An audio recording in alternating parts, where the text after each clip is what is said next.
Good morning guys, this is Brother Lau and welcome to my channel, Wisdom in Your Corner. So for this morning, devotional time muna tayo. We have here a reading from Luke chapter 6, verse 43 to 45. This is about a tree and its fruit. No good tree bears bad fruit, nor does a bad tree bear good fruit. Each tree is recognized by its own fruit.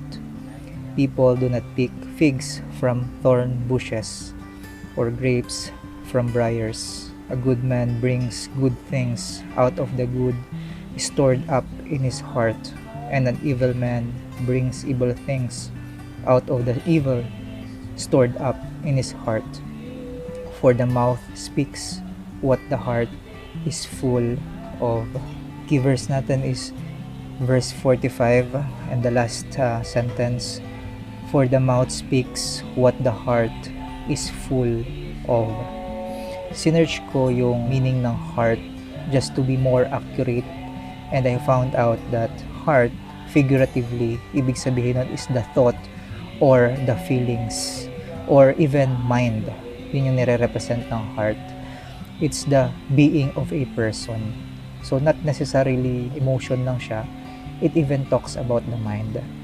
So the message that we can have from this passage is that what you store in your heart is what you get. Naramdaman nyo na ba, na-experience nyo na hindi mo kayang ilabas ang isang bagay na wala talaga sa'yo? It's because wala kang makukuha. Our life is like a storage, our heart, and what we store in it, yun din yung lalabas eventually. Even sa passage, sinabi nga, the words. And even after the words, the doings is the byproduct of what we store up sa buhay natin. We, as storekeepers, are the one who decides ano ba yung mga ipapasok natin and ano ba yung mga i-store up natin sa atin. Christians and non-Christians, believer and non-believers are responsible to this. Kasi yung heart natin, it's a neutral storage. It represents na kung ano yung values ng isang tao, yun yung gusto niyang ipasok sa sarili niya. And with that, yun din yung kaya niyang ilabas in times of circumstance and times of needs.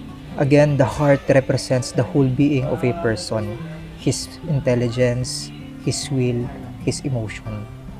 Heart, in most of the cases, it also represents the soul. So, synonymous sila in most of the passages sa Word of God.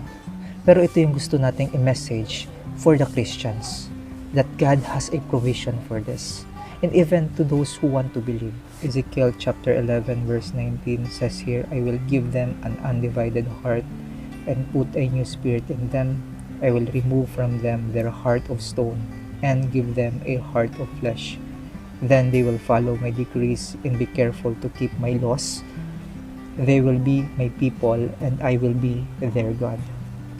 That's the promise of God for the Old Testament people, that they have a hope for a New Testament, New Covenant promise. We don't have much time to explain kung ano yung difference ng Old Covenant promise and New Covenant promise.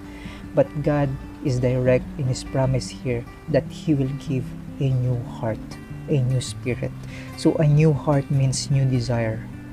God's promise is about not only yung mga good storage things na pwede mong i-store up sa'yo, but even the storage itself.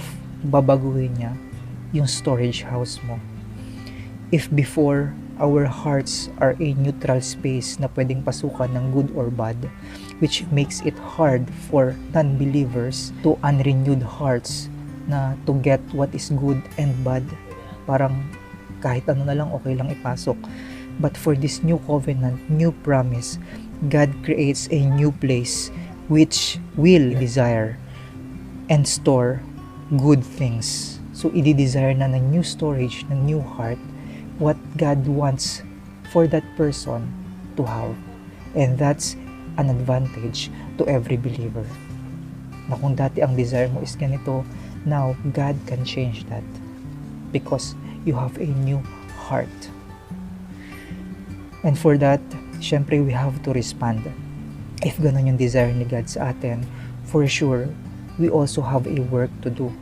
And that is in response to what God has worked first in our hearts.